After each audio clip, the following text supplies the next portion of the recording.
Praise the Lord, God's morning again. एक और बार स्वागत है। प्रभु की स्तुति करें, वो करे जो परमेश्वर चाहता है। The blessing of God is big to us. उसने हमें मौका दिया है। परिस्थितियां तो गंभीर हों, लेकिन इन गंभीर परिस्थितियों में विश्वास के साथ हम हर बार खरे उतरते हैं।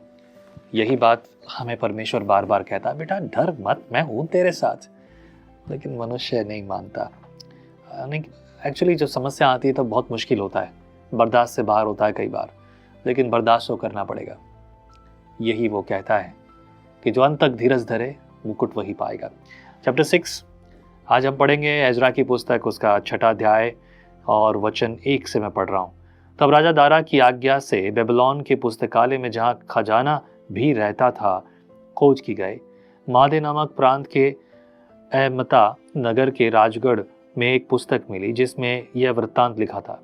राजा कुस्रू के पहले वर्ष में उसी कुस्रू राजा ने यह आज्ञा दी कि परमेश्वर के भवन के विषय जो यरूशलेम में है, अर्थात वह भवन जिसमें बलिदान किए जाते थे, वह बनाया जाए और उसकी नींव दृढ़ता से डाली जाए। उसकी ऊंचाई और चौड़ाई 60-60 हाथ की हो, उसमें 3 रद्दे भारी भारी पत्थरों के हों और एक परत नई लकड़ी की हो, और उसकी लागत राजभवन से दी जाए। परमेश्वर के भवन के जो सोने के चांदी के पात्र नबूकदनेस्सर ने यरूशलेम के मंदिर में से निकलवा कर बेबीलोन को पहुंचा दिए थे, वह लौटकर यरूशलेम के मंदिरों में अपने अपने स्थान पर पहुंचाए जाए, और तू उन्हें परमेश्वर के भवन में रख देना। ये कुस्रू राजा की आज्ञा के अनुसार जो खोज निकलवाई थी, उसका परिणाम इस प्रकार से आया। तब राजा दारा ने क्या आज्ञा दी है वो वर्स 6 में देखेंगे। अब हे महानद के पार के अधिपति तत्ने, हे शतबोर्जने, तुम अपने सहयोगियों महानद के पार के अपारसकियों समेत वहाँ से लगभग अलग रहो। परमेश्वर के उस भवन के काम को होने दो। यहूदियों का अधिपति और यहूदियों के पुरनियों परमेश्वर के उस भवन को उसी के स्थान पर बनाएं। वरन मैं आज्ञा देता हूँ कि तुम्हें यहूदियों के उन पुरनियों से ऐसा वर्ताव करना होगा कि परमेश्वर का वह भवन बनाया जाए, अर्थात राजा के धन में से, महानद के पार के कर में से उन पुरुषों को फुर्ती के साथ खर्चा दिया जाए। ऐसा ना हो कि उनको रुकना पड़े। क्या बछड़े, क्या मेढ़े, क्या मेमने, स्वर्ग के परमेश्वर की होम बलियों के लिए जिस जिस वस्तु का उन्हें प्रयोजन हो, और जितना गेहूं, नमक, दाखमधु और तेल यरूशलेम के याजक कहें, वह सब उन्हें बिना भूल चूक प्रतिदिन दिया जाए, इसलिए कि वे स्वर्ग के परमेश्वर को सुगंधदायक सुगंध वाले बलि चढ़ाकर राजा और राजकुमारों की दीर्घायु के लिए प्रार्थना किया करें। फिर मैंने आज्ञा दी है कि जो कोई यह आज्ञा टाले, उसके घर में से कड़ी निकाली जाए और उस पर वह स्वयं चढ़ाकर जकड़ा जाए, और उसका घर इस पर अपराध के कारण घूरा बना जाए। परमेश्वर जिसने वहाँ अपने नाम का निवास ठहराया है, वह क्या राजा क्या प्रजा उन सबों को जो ये आज्ञा टालने और परमेश्वर के भवन को जो यरूशलेम में है नष्ट करने के लिए चढ़ाया जाए, नष्ट करे। मुझ दारा ने यह आज्ञा दी है, फुर्ती से ऐसा ही करना। आज्ञा जो राजा दारा की थी, वो आज्ञा सुनकर खोज कर निकाली गई है। अब देखिए, सोचो, एक थोड़ी सी बात सुनिए। ये सब लोग इस बात के लिए आज तय कर रहे हैं, ये विचार कर रहे हैं कि मंदिर बनाया जाए और मंदिर में जो भी कुछ जरूरत पड़े वो हम देंगे। यहूदियों को ये बनाने दो। देखिए, परमेश्वर रास्ते कैसे भी खोल सकता है। जब परमेश्वर करे तो उसे कौन रोक सकता है। हमें ये बात पता होनी चाहिए। फिर भी कई बार लोग अपनी अभिलाषाओं में पढ़कर अपनी इच्छा के अनुसार, अपनी योजना के अनुसार, अपनी मर्जी के अनुसार जीना चाहते हैं। मेरे प्रियो, ये उचित नहीं है। ज़रूरत इस बात की कि हम अपने काम को बेहतर और उत्तम रीति से करें। और फिर देखिए, मंदिर का पुनर्निर्माण शुरू होना, पूरा होना। 13 पद में लिखा है, तब महानद के इस पार के अधिपति तदने और शतबेने और उसके सहयोगियों ने 12 राजा की चिट्ठी भेजने के कारण उसी के अनुसार फुर्ती से काम किया।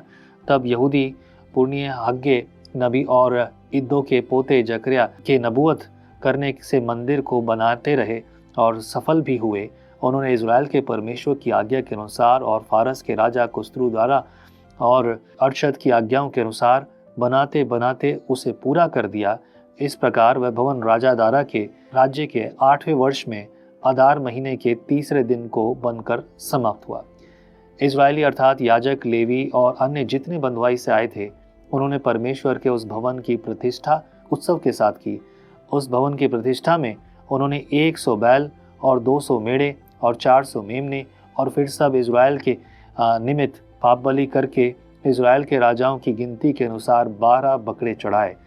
तब जैसा मूसा की पुस्तक में लिखा है वैसे ही उन्होंने परमेश्वर की आराधना के लिए जो यरूशलेम में है बारी बारी से याजकों और दल दल से लेवियों को नियुक्त कर दिया। Praise the Lord. मंदिर पूरा हो गया और आराधना के साथ, संगति के साथ उसकी जो है प्रतिष्ठा भी की गई और यह प्रतिष्ठा उत्सव मनाया गया। एंड एवरीथिंग वाज परफेक्ट, और जैसा होना चाहिए था।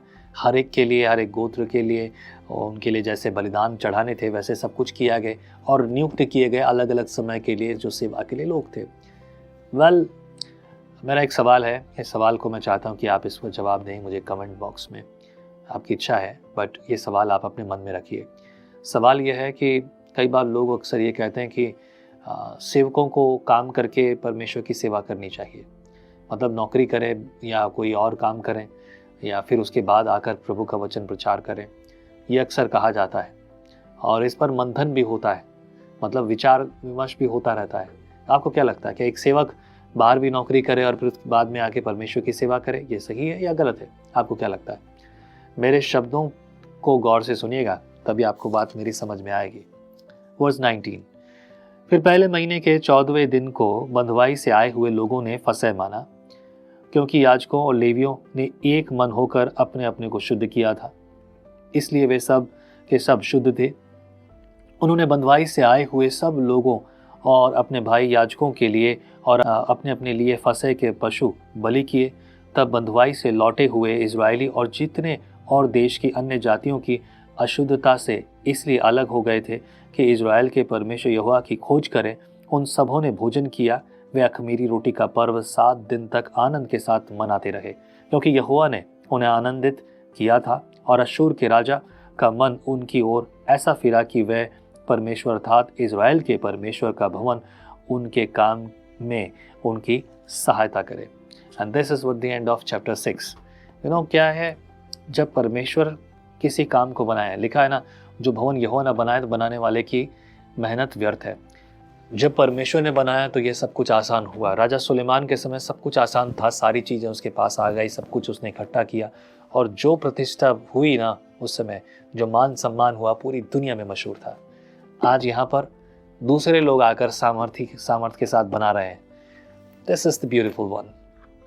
आपका घर, आपका परिवार, परमेश्वर किसी को भी खड़ा कर सकता है। यकीन मानिए, God has plan and purpose behind each thing. हर बात के पीछे की योजना है उसकी और वो पूरी करेगा। आमीन। तो प्रभु आपको आशीष करे, फलवंत और बलवंत करे, आगे बढ़ते जाएं, स्तुति करें। प्रभु परमेश्वर, तू नियमों को और व्यवस्था को बनाने वाला और उससे भी बढ़कर अनुग्रह करने वाला, आज प्रभु तेरी ओर से प्रभु अनुग्रह हम पर है और उस अनुग्रह से प्रभु हमने दया पाई है। उसी दया से, उसी कृपा से और उस अधिकार से जो तूने हमें दिया है, प्रार्थना का हम मांगते हैं तेरी भलाई, तेरी करुणा। प्रभु मेरे भाई बहन के जीवन में जो संगति करते हैं तेरे वचन के लिए और तेरे वचन के साथ रोज उनके जीवन में तू भलाई कर। आज जो पहली बार हमें सुन रहे हैं प्रभु, उन्हें फलवंत और बलवंत कर, उनके परिवार को और आगे बढ़ा ताकि वो अधिक समय तेरे साथ बिताएं। मसीह यीशु के नाम से दुआ में मांगता हूँ, आमीन। प्रभु इस्तेमाल करे, फलवंत और बलवंत करे, उसकी मर्जी आपके जीवन में पूरी हो। आमीन। Praise the Lord. हम हमेशा सोचते हैं कि शायद मैं भी बाइबल कॉलेज जाकर बाइबल को अच्छे से सीखता, और अब आपके लिए है visionary TV, deep Hindi Bible study के लिए। परमेश्वर का वचन जीवन देने वाली रोटी है। आओ हम इस जीवन देने वाली रोटी का और मजा लें विजनरी टीवी पर।